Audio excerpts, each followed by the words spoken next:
నీ పరిశుద్ధతను పాడు చేసే దాడి. ఏమండి?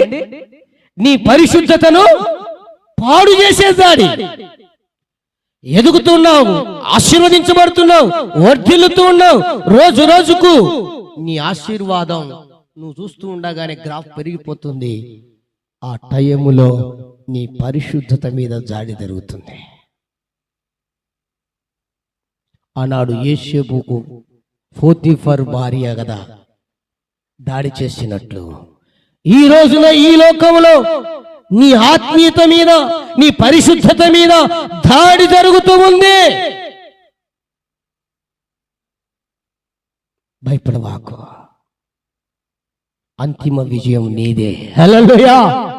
ఈ దాడిలో, ఈ యుద్ధములో, ఈ పోరాటములో నీదే విజయం. ఎందుకు? నీవు ప్రమోషన్ పొందుతూ